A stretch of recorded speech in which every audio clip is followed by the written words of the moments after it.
میرا آپ سے یہ سوال ہے کہ کیا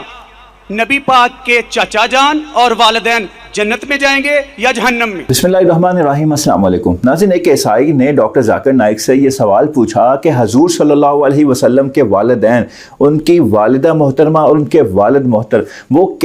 وہ کیسے جنت میں جائیں گے؟ وہ تو ایمان نہیں لے کر آئے، تو وہ کیا جنت میں جائیں گے یا جہنم میں جائیں گے؟ اور اس کے ساتھ ساتھ حضرت ابو طالب جو حضور صلی اللہ علیہ وسلم کے چچا تھے، انہوں نے حضور صلی اللہ علیہ وسلم کا انتہائی زیادہ ساتھ دیا، بہت زیادہ ساتھ دیا، تو وہ بھی کیا جنت میں جائیں گے یا جہنم میں جائیں گے؟ ان کو بھی نبی صلی اللہ علیہ وسلم نے کہا تھا کہ میرے چچا کان میں کلمہ پڑھ لو، تمہاری بخشش ہو جائے گی، تو کیا وہ جنت میں جائیں گے یا جہنم میں؟ تو اس کا خوبصورت جواب ڈاکٹر ذاکر نائک نے دیا، آئیے ان کا جواب سنتے ہیں۔ ڈاکٹر صاحب، میرا آپ سے یہ سوال ہے، میرا نام شہباز مسیح ہے اور میں کرسچن مذہب سے میرا تعلق ہے، اور میں نے دوسری کی کتابیں پڑھا ہے اور یہ حدیث بھی موجود ہے، مجھے حدیث نمبر میرے پاس لکھی ہوئی ہے، یاد نہیں ہے مجھے،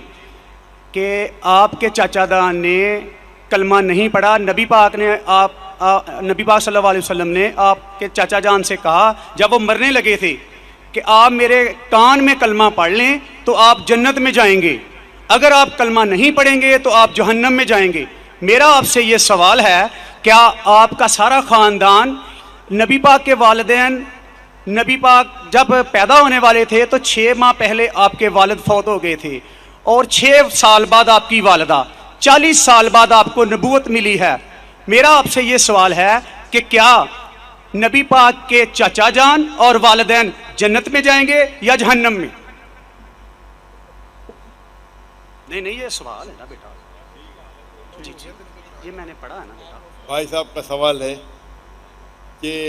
محمد صلی اللہ علیہ وسلم کو نبوت 40 سال میں ملی، ان کے خاندان والے، چاچا جان، ان کی والدہ، ان کے والد کیا جہنم میں جائیں گے یا جنت میں جائیں گے؟ جو تحقیق کرنے کے بعد ہمیں پتہ لگتا ہے، ان کے خاندان والے کوئی بھی ہو، چاہے والد ہو، والدہ ہو، چاچا ہو، چاچی ہو، بہن ہو، بھائی ہو، اگر توحید پہ ہے اور شرک نہیں کرتے تو انشاءاللہ وہ جنت میں جائیں گے۔ اللہ کے رسول کے آنے کے پہلے، اللہ کے رسول نبوت اعلان کرنے کے پہلے، اگر کوئی شخص اللہ پہ یقین رکھتا ہے، ایک اللہ کی عبادت کرتا ہے اور شرک نہیں کرتا ہے، اس ٹائم اللہ کے رسول نے نبوت کا دعویٰ نہیں کیا تھا، تو نبوت ضروری نہیں تھی کہ محمد صلی اللہ علیہ وسلم پہ ماننا جنت میں جانے کے لیے۔ اس وقت آپ کو ماننا چاہیے کہ اللہ ایک ہے، اللہ کے ساتھ کسی کو شریک نہیں کرنا چاہیے۔ اس وقت کے پیغمبر، اگر وہ دور تھا عیسیٰ علیہ السلام کا، تو آپ کو ماننا چاہیے عیسیٰ علیہ السلام پیغمبر ہے۔ اگر وہ دور تھا موسیٰ علیہ السلام کا، تو ماننا چاہیے موسیٰ علیہ السلام پیغمبر ہے۔ اگر کوئی دوسرا دور تھا، لیکن لازم ہے کہ آپ کو ماننا چاہیے کہ اللہ ایک ہے اور اس کے ساتھ کسی اور کو شریک نہیں کرنا چاہیے۔ تو آپ کس کی بھی تحقیق کرو، والد، والدہ، بھائی، بہن، جو بھی ہے، آپ نے جو ذکر کیا، تو اگر ان کے رشتہ دار، چاہے والد ہو یا والدہ، چاہے بھائی ہو یا بہن، چاہے چاچا ہو چاچی، کوئی بھی ہو، اگر شرک کرتے ہیں، ایک اللہ کی عبادت نہیں کرتے، تو وہ جنت میں نہیں جائیں گے، جہنم میں جائیں گے۔ آپ نے جو کہا، ایک حدیث کا ذکر کیا، آپ کو حوالہ نہیں پتا تھا، کیا ان کے چچا، آپ صحیح فرماتے ہیں، ان کے چچا ابو طالب، انہوں نے اللہ کے رسول کو پروٹیکٹ کیا، ان کو محفوظ رکھا دشمنوں سے، کیونکہ وہ اپنے قبیلے کے تھے، لیکن وہ یہ نہیں مانتے تھے کہ اللہ ہی کے اور اللہ کے رسول محمد صلی اللہ علیہ وسلم کے پیغمبر ہیں، لیکن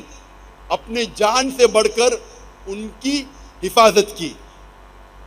اسی لیے اللہ کے رسول چاہتے تھے کہ ان کے چچا اسلام قبول کرے، لیکن انہوں نے قبول نہیں کیا۔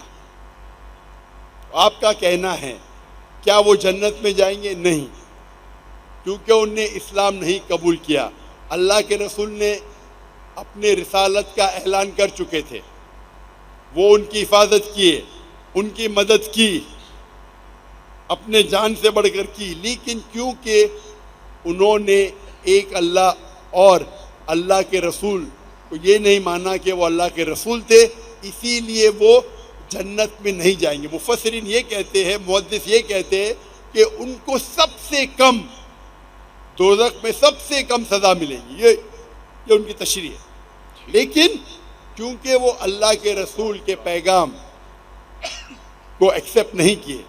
وہ نہیں مانتے تھے کہ محمد صلی اللہ علیہ وسلم